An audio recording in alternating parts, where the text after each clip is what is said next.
Hello, good evening. Welcome to a slightly earlier North West Tonight with Kelly Foran. Our top story.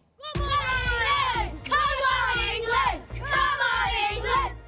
The region gears up for a late night on Sunday, hopefully an exciting one too.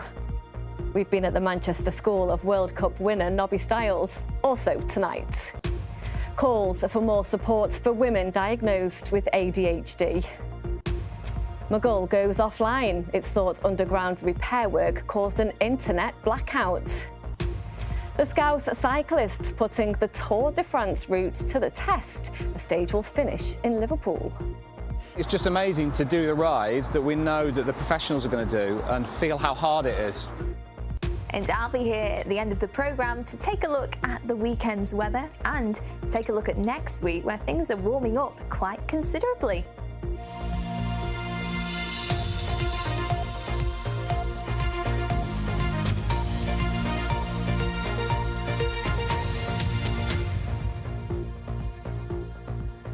Are you preparing for a late night on Sunday to watch England's last 16 clash against Mexico? Pub hours have been extended especially for the game, and the region's police forces are asking fans to act responsibly. England manager is urging parents to let children stay up and watch it. Our reporter Anna Jameson has been to a school in North Manchester with a very special World Cup legacy. It's World Cup fever at St Patrick's in Collyhurst. It's absolute fever pitch in here, I can tell you that. They're absolute, every day you hear one of them chatting about something. Did you see it? Did you see it?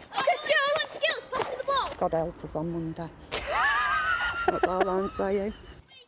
And that message to enjoy every minute has come from the top down. Write an excuse for school and let them watch football. Come on, there's so much school to go to, but World Cup is every 4 years. Let them watch. Are you going to be staying up to watch it? Yes, definitely. And your parents are fine with that? Yeah. Probably. Hopefully. Even if they're not fine, I'm going to watch it anyway. Yeah. Absolute nightmare for teachers, this, isn't it? I mean, are you going to be opening later? We're still going to be open at the normal time, but obviously we understand that some of our children will have watched it in the night or will have got up early to catch up with it. So we'll be as understanding as we can be. So when they're falling asleep in class? Yeah, maybe not that understanding, yeah. And this school has raised footballing royalty with none other than alumni Sir Nobby Stiles. I'll go on the same path. Pickford was my age, I would be better. Really? Yeah. There are no ceilings for their ambition, and to see people like Nico O'Reilly performing at the highest level, and our children know that whatever they want to achieve in the future, they can as well. We're making sure that pubs can stay open on Monday morning, early on Monday morning, for the England game. Yesterday, the Prime Minister announced the biggest hydration break yet. When the announcement came out, it just changed everything. We were straight on social media promoting it. I want to watch the game anyway, so I may as well do it with the doors open and get some money in the tills. I won't be watching it. I'll just find out the next day. I work 9 till 5, so I value my sleep. So. Bed in the afternoon, and then I'm getting up at about 11 o'clock. It's only once every 4 years, isn't it? We prefer karaoke and singing and, you know, and lifting the mood in life, yes. Would you sing me a football song? No.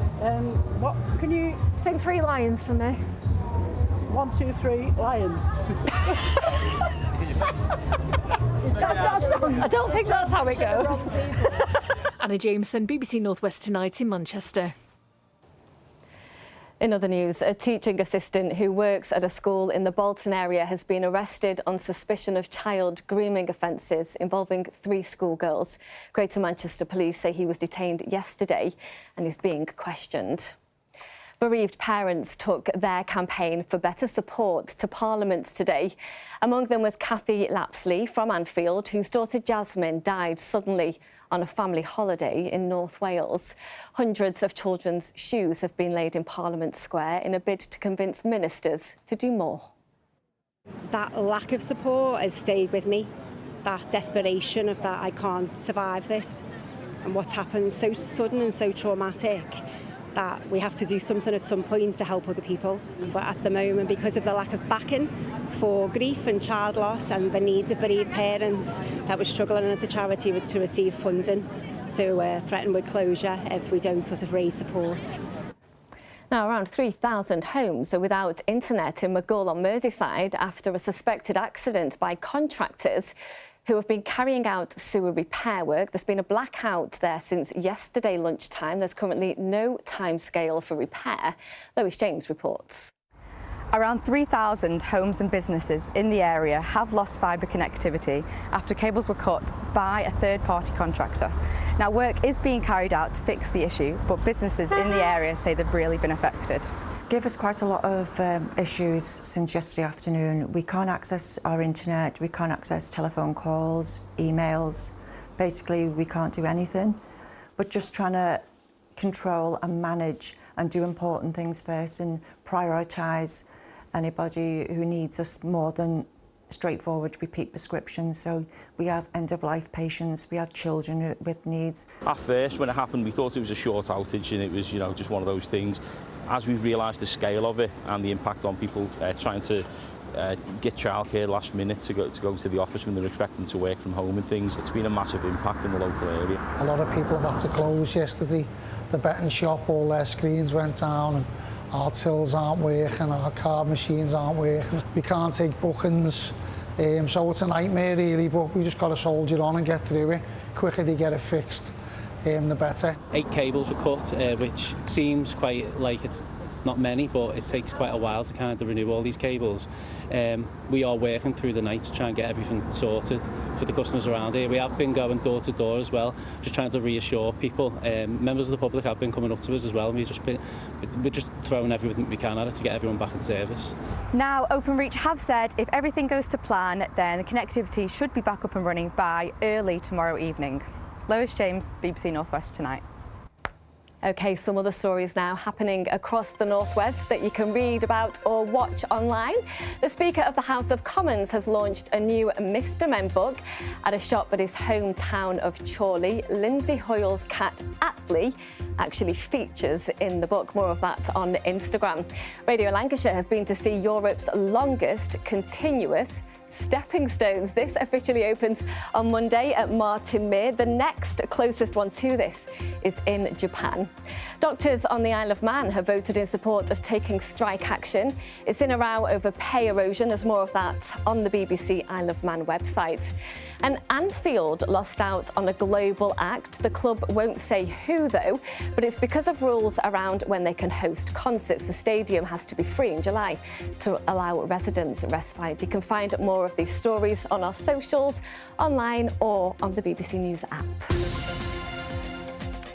Now, a GP from Bolton is pushing for better supports for women diagnosed with ADHD when they approach menopause. Experts say symptoms can get worse when hormones change. Mairead Smith reports.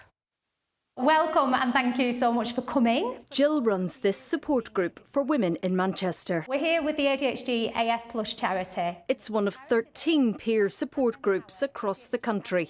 I'll be guiding this session.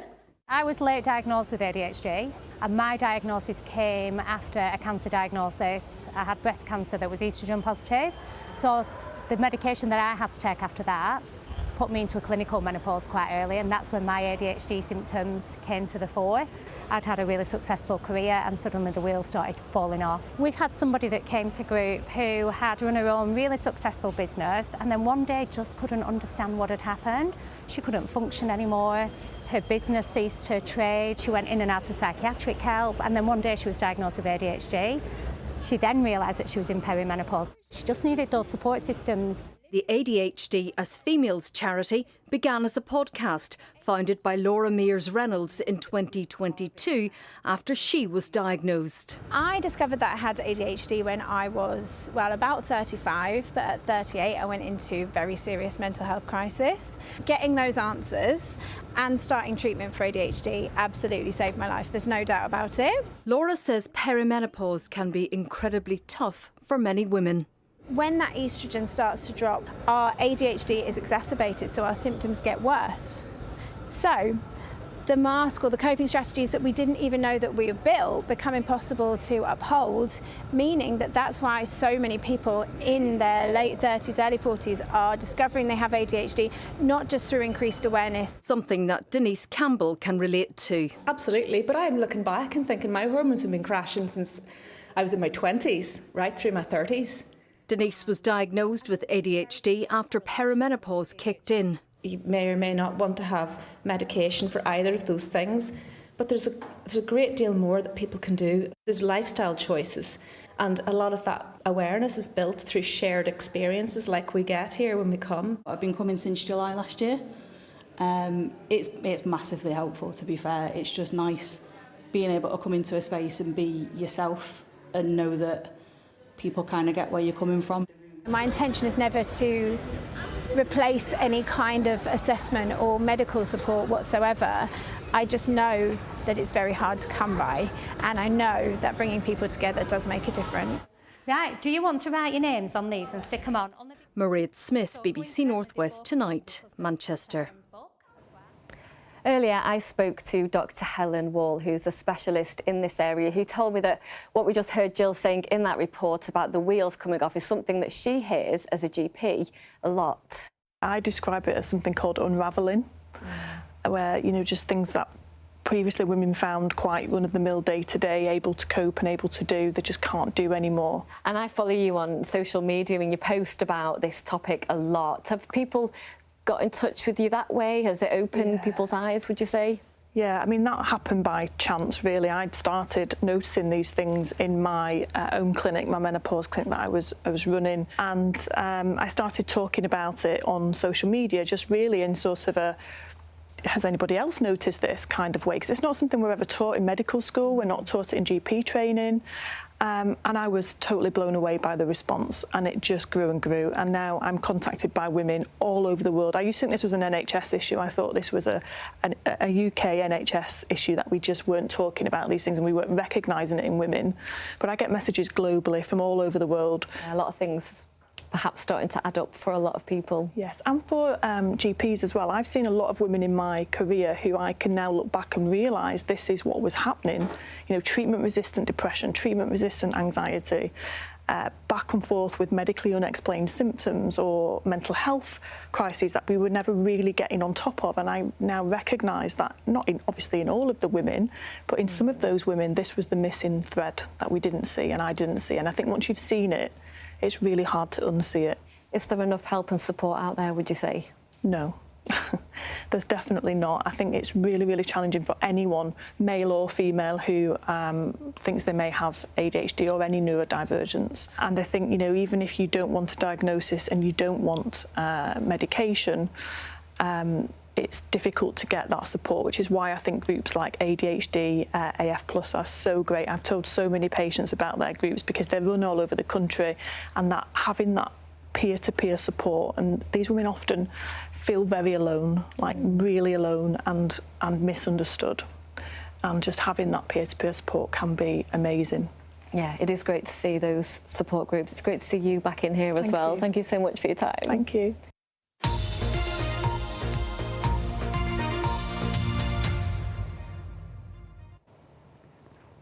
The deadline has passed for people wanting to put themselves forward as a candidate for Mayor of Greater Manchester. Anyone interested in standing had to inform the Combined Authority Returning Officer by 4 o'clock this afternoon. The contest was, of course, triggered by the resignation of former Mayor Andy Burnham, who is now looking certain to become the next Prime Minister. Our political editor, Annabelle Tiffin, is here now. So, Annabelle, who are the runners and riders? Yeah, well, we know who they are now, Kelly. We know who wants to stand to be the new Mayor of Greater Manchester. Anyone who wished to stand, as Kelly said, had to get their nomination in by 4 o'clock today. So here they are. We've got Geraldine Coggins for the Green Party, Bev Craig for Labour, Richard Kilpatrick for the Liberal Democrats, Phil Eckersley for the Conservatives, Sian Astley is for Reform UK, Marcus Farmer for The Independents and Marlon West for Restore Britain. There are fewer candidates than at the two recent parliamentary by-elections in the North West, and this is probably because it isn't as easy to put yourself forward in this mayoral election. Firstly, it costs a lot more. A candidate needs a deposit of £5,000. That's compared to £500 in a parliamentary election. And if you receive fewer than 5% of the total votes cast, you lose that £5,000 deposit. But a further £5,000 is needed to be included in the official election booklet, which is sent out to all households in the borough. So all this can be off-putting for people who don't have the backing of a mainstream party. You also need 100 signatures from people in the borough who are on the electoral register, and that is 10 people from each of the 10 Greater Manchester boroughs. Now, we've already spoken to three of the candidates, Labour, Greens and the Liberal Democrats. So let's hear now from the Conservatives. But we'll start with Sian Astley from Reform UK. I work collaboratively, I'm strong-minded, I have a positive approach, but actually I want to do certain things that haven't been done for a long time. I think everyone's looking at Reform now as with the spotlights on us, but I think we're the spotlight, actually. There's a lot that GMCA have done really well. When you look at Manchester City Centre, very positive, very successful. We have growth, we have shiny towers. But I think for a long time, the outer towns and the wider region in Greater Manchester hasn't maybe had as much of that success and attention and investment. And I think what I would like to be is the Greater Manchester Mayor, not just the Mayor for the centre. You are an elected councillor, but you haven't been one for long. So what makes you think that you can take on a job as huge as Mayor of Greater Manchester? I'm a fixer and a doer, and I'm a successful businesswoman. And I actually think that people want non-politicians. They don't want career politicians anymore. That's not to say that career politicians don't have their skills, of course they do, but I think people are looking for a fresh approach, and I believe I am a safe pair of hands, actually, and I may not have done the role before, but you know what, Andy Burnham hasn't been Prime Minister before, so it doesn't necessarily mean that because you haven't done a job before, you won't do it well. The Mayor of Greater Manchester is a huge job, and it needs the right person to do that job. I feel me and the Conservative Party are the right people to do this job. We've got lots of issues in Greater Manchester. We need to open the books, see where this money is being spent, and get on top of that and give value for our taxpayers. Additionally, our transport system is broken. We've still got 3 boroughs in Greater Manchester that don't receive Metrolink service, and I want to extend those services to those more rural communities, which is really important to keep jobs going in those areas. So day one, what's your first job? Day one, my first job is getting into the numbers. There's been a huge amount of spending, hundreds of £1 million worth of contracts and grants given. I want to know where they've gone, how they've been spent. We need a better approach. We need a Conservative Party as Mayor, and we need Phil Eckersley as Mayor. OK, time for sport. And we've been chatting a lot in the office today, haven't we, and about the game Sunday night, Monday morning. Are we going to set alarms? People are just going to stay up? Some of us might have to work, but it's not hard, that is it. Watching England, though, is hard enough even when you're not sleep-deprived, I guess. But that 1 a.m. kickoff on Monday is going to be a tough one. England face Mexico at their own Azteca Stadium for a place in the World Cup quarter-finals. It's a legendary venue that hosted the 1970 and 86 World Cup finals and was also the scene of Maradona's infamous Hand of God goal against England. So we're due some luck there, surely. So now it's on to Mexico's fortress, Estadio Azteca, which sits 1,500... Sprints effectively for short distances, they'll find that recovering between those sprints is a lot more difficult, and that the endurance of the entire game, or even, extra time, it will be more challenging. They'll recover more slowly. Everton legend Peter Reid first played there in 1985 as preparation for the following year's World Cup.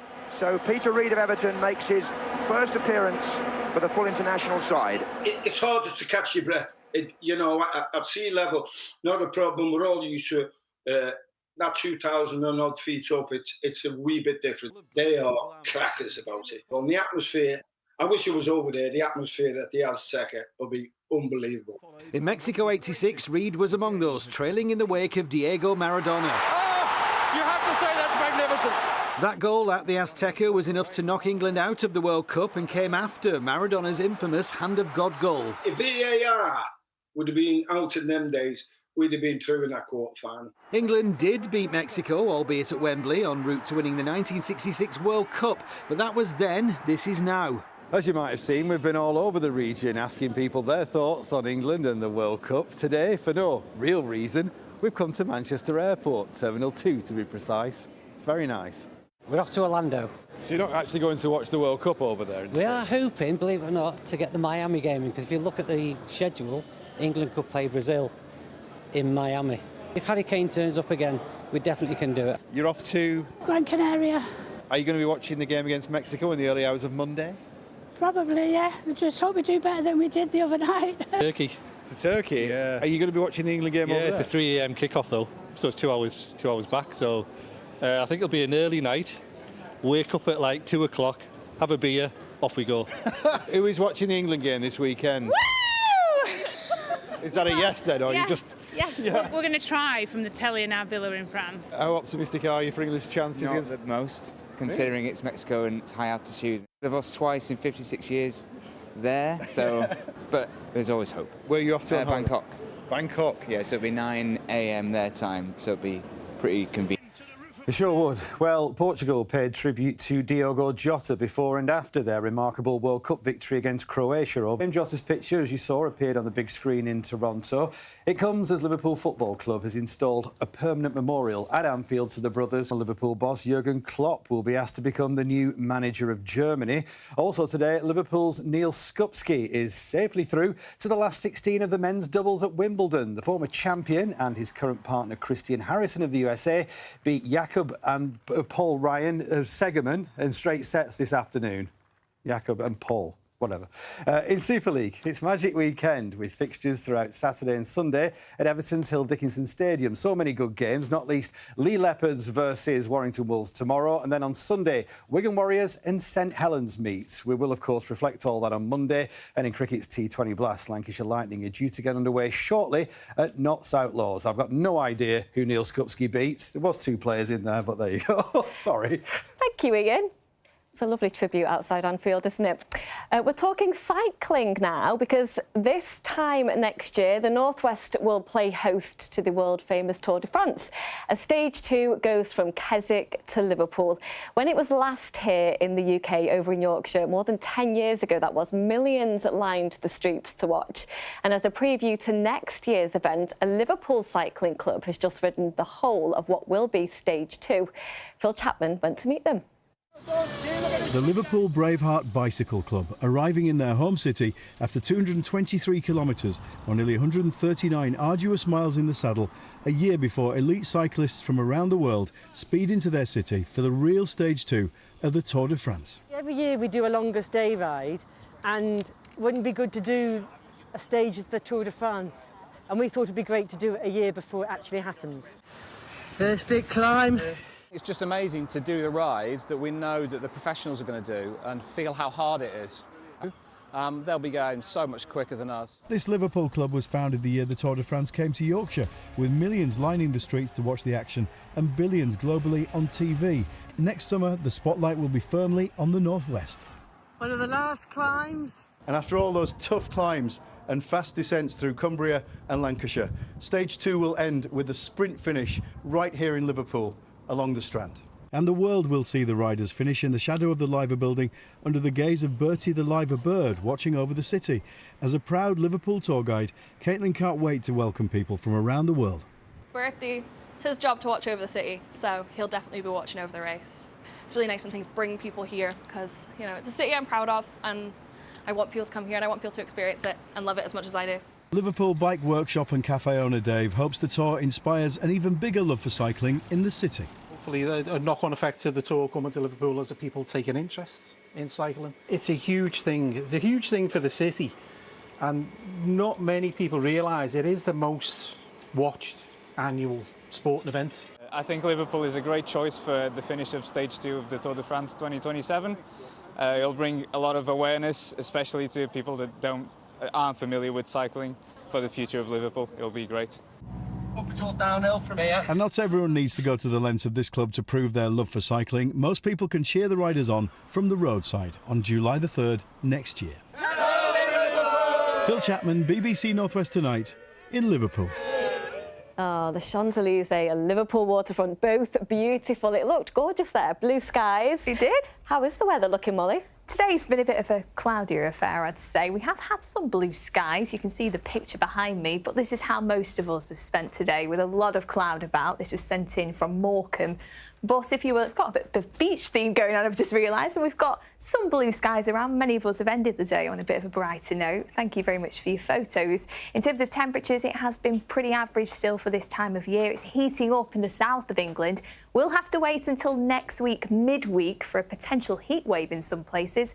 But for this weekend, it's looking on the fresher side. It's going to be a largely cloudy weekend, breezy, and we will have some rain at times. Brought in by these quite weak weather fronts, so just brushing the northwest, but high pressure building from the southwest, and that will be the prominent feature as we head into next week. Hours towards Cumbria, but I'd say for most of us, it's a bit of a split on Sunday. We should have some brighter weather further towards Cheshire, Greater Manchester. Similar in terms of temperature, highs of 23, but next week, potentially mid-20s, high 20s, Kelly. Ooh, this is good news because I'm supposed to be going camping next weekend. Well, there you go. That's the week sleepy me doing the forecast on Monday.